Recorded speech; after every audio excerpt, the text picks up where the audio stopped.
అన్ని వేస్ట్ కేసులు పెట్టి మా వాళ్ళని అరెస్ట్ చేశారు. మా వాళ్ళని విడుదల చేయాలి అంతే. మా వాళ్ళు జైల్లో ఉన్నారు ఇప్పుడు. ఆ? ఏదన్నా ముందుకు పోయి మాట్లాడితే వాళ్ళని అరెస్ట్ చేస్తున్నారు. ప్రతి ఒక్కదాన్ని కూడా అరెస్ట్ చేస్తున్నారు.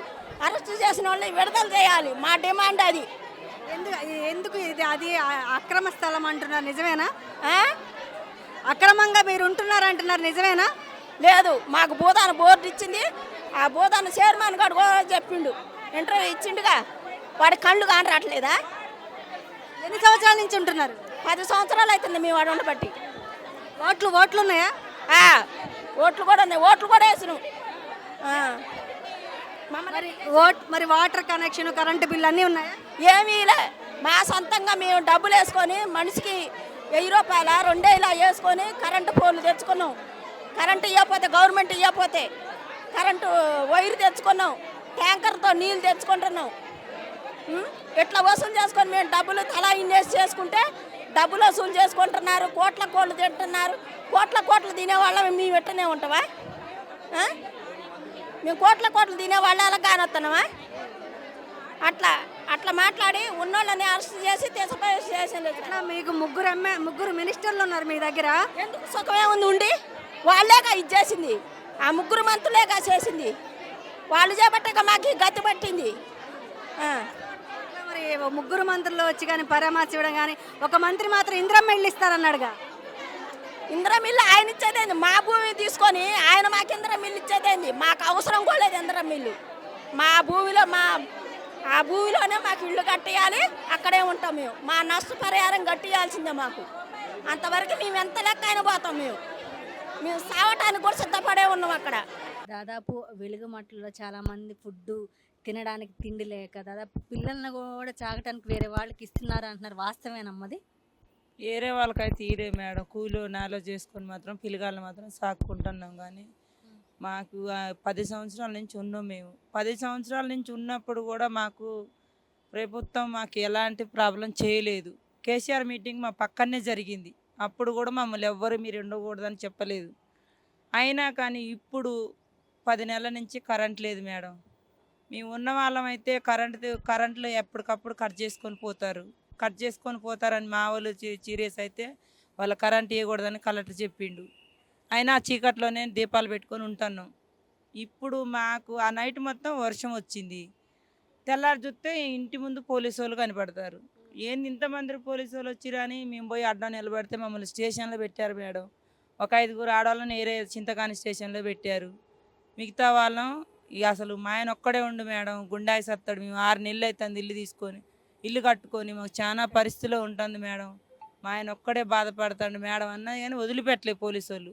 మీకు ఏం కాదు, మిమ్మల్ని జాగ్రత్త తీసుకుపోతాం జాగ్రత్తగా అని చెప్పి తీసుకుపోయారు. మా ఆయన బాగా కుంగిపోయిండు. అసలు ఇప్పుడు కూడా లేచే పరిస్థితిలో లేడు. మేము ఒకటే బాధపడతాను. ఆడే అంబేద్కర్ భవన్లో పెడితే 4 బాత్రూమ్లు ఉన్నాయి, చక్కగా నీళ్ళు, చిన్న పిల్లగాళ్ళు బాగా ఏడ్చుకుంటా. ఇవి పార్టీ వాళ్ళు ఇద్దరు, ఎవరు టీఆర్ఎస్ పార్టీ వాళ్ళును ఇంకా అదే బీజేపీ వాళ్ళు అన్నం పెడతారు. వాళ్ళు కొంచెం చూసుకుంటారు తప్ప ఈ నాయకులు వచ్చి మీరు ఎట్టున్నారమ్మా తిన్నారా అని అనట్లేదు. అంబేద్కర్ ఆ భవన్ నుంచి కూడా మిమ్మల్ని బయటకు గెంటేయాలని చూస్తారు. సొంతూరులో సొంతూరులలో పని లేకనే కదా మేము అక్కడికి వచ్చింది. అన్ని రోజుల నుంచి ఇక్కడ పని చేసుకొని కూలి చేసేవాళ్ళు కూలి చేస్తారు మేడం. నారాయణ కాలేజీలో మా కాలనీ వాళ్ళే 30-40 మంది పని చేస్తారు. ఆ చుట్టుపక్కల పని చేసుకొని బతికే 9,000 10,000 కోసమే పని చేసుకొని బతికేవాళ్ళం. వడ్డీలు తెచ్చుకొని సిటీలు వేసుకొని ఇల్లులు కట్టుకున్నాం. సిటీలు కట్టాలి ఇప్పుడు, బంగారం పెట్టుకున్నాం కొద్దో గొప్ప సంపాదించుకొని. అక్కడ ఏమీ లేకుండా ఇప్పుడు మా ఇల్లులు మొత్తం ఏమీ లేకుండా బాగా చీకాకు చేసి మాకు ఇక మున్సిపాలిటీలు పంపించారు. కొన్ని బట్టలు తీసుకున్నాం, కొన్ని తీసుకోలేదు. పుస్తకాలు, పిల్లగాళ్ళ చదువులు అన్నీ ఆగమాగం అయిపోయినాయి. ఇప్పుడు అందరం రోడ్డు మీద పడ్డాం. ఒక అనాథ పచ్చుల్లాగా ఉన్నాం. వాళ్ళు పెడితే తింటాం, లేకపోతే ఉంటాం. బయటికి వెళితే మాకు వస్తుందో రాదో. మా ఇల్లులే కూలిపేసిర్రు. మాకు ఇస్తాడన్న క్లారిటీ అయితే లేదు. మాకు చెప్పుకోకుండా వాళ్ళు ఏదో అది ఇచ్చారు, ప్రూఫ్స్ ఇచ్చినాం వాళ్ళకి. కోర్టు నుంచి నోటీస్ ఇచ్చిన. నోటీస్ ఇస్తే మేము చెప్తాం కదా మేడం. ఈ ప్రతి ఒక్కళ్ళు చిన్న పిల్లని చెప్తుంది కదా. ఎంతమందిని అబద్ధాలు ఆడతాం? అబద్ధాలు ఆడకుండా ఎవరైనా ఇట్లా మీడియా ముందు మాట్లాడితే వాళ్ళ మీద 3-4 కేసులు వేసి పోలీస్ స్టేషన్లలో పెట్టడం, ఎవరైనా న్యాయం కోసం వస్తే వాళ్ళని పోలీస్ స్టేషన్లో పెట్టడం, ఇదే నడుస్తుంది మా బాధలు. అదే స్థలం మాకు ఏడైతే స్థలం పోయిందో మా స్థలాలలో మాకు కావాలి. అంతే మేడం, అంతకు మించి అయితే మేము ఏం కోరుకోవట్లేదు. మీరేం అదే స్థలంలో మాకు మా ఇల్లు కట్ స్థలాలలో, అంటున్నారు. ఆ. మీకు ఇందిరమ్మ ఇల్లు ఇస్తామని మీ మంత్రి పొంగులేటి చెప్పారు కదా. అంటే ఆయన ఎక్కడో ఇస్తాడంట మేడం. మేము ఆయన భూమి అయితే కాదు, గవర్నమెంట్ భూమి అయితే కాదు. అది భూదాన బోర్డు వాళ్ళు మాకు ఇచ్చారు. మనిషికి 100 గజాలని 10 సంవత్సరాల నుంచి మేము, మాకు అన్ని ఆర్డర్స్ ఉన్నాయి, అన్ని ప్రూఫ్స్లు ఉన్నాయి. మాది మాకు కావాలి, మేము వేరే అడగట్లేదు. మా 100 గజాలు మాకు ఇస్తే చాలు, అంతకంటే మేమేం ఆశించట్లేదు. మా స్థలాలలో మాకు ఇల్లు ఇవ్వాలి, మాకు ఏదైతే కోల్పోయినా మాకు అంత నష్టపరిహారం ఇవ్వాలి.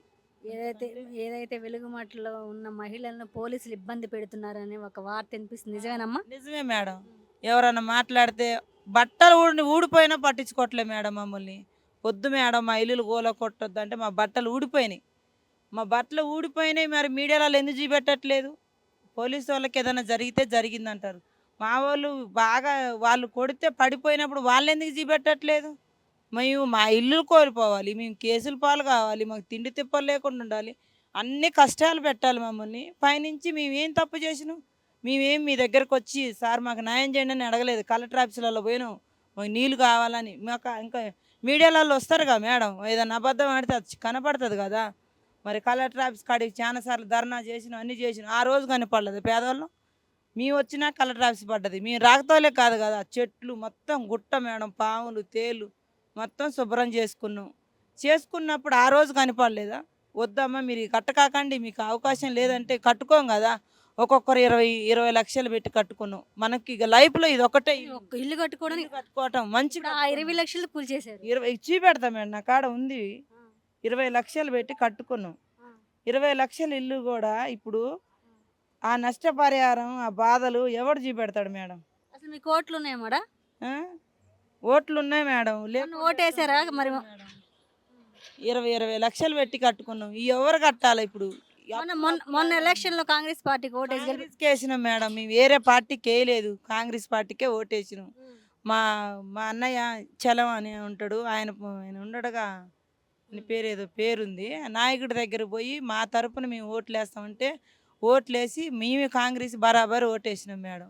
ప్రజాప్రభుత్వం రేవంత్ రెడ్డి ప్రభుత్వం అంటున్నారు. దాదాపు మహిళలకు పెద్ద పీట వేశారు, కోటేశ్వరాలను చేస్తాడు, మహిళలను కోటేశ్వరాలను చేస్తాను రేవంత్ రెడ్డి హామీ. బట్టలే లేకుండా చేసి ఏ కోటేశ్వరాలని చేస్తాడు? కట్టుకోవడానికి బట్టలు లేకుండా ఇడిచి రోడ్డు మీద వేసిండు, ఏడ కోటేశ్వరాలు చేస్తాడు?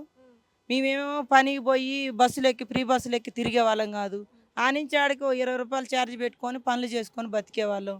అవును మేడం, ఒక నిజం మాట్లాడండి. రోడ్డు మీద కూర్చొని ఉల్లిగడ్డలు, అల్లం వెల్లిపాయలు అవి అమ్ముకొని బతికేవాళ్ళం మేము. మా జీవితాలు తీసుకొచ్చి రోడ్డు మీద వేసినాం. ఇప్పుడు మాకు పని నష్టం, మేము ఇప్పుడు అప్పులు కట్టుకోవాలి, మాకు ఇల్లు లేదు, మేము అసలు ఏం చేయాలో మాకు అసలు అర్థం కావట్లేదు. మా బాధ అది, మా బాధ మా ఏందో మాకు ఎట్టయితే కూలగొట్టినా మాకు చెప్పకుండా మా స్థలాల్లో మాకు ఇల్లు కట్టి ఇవ్వాలి.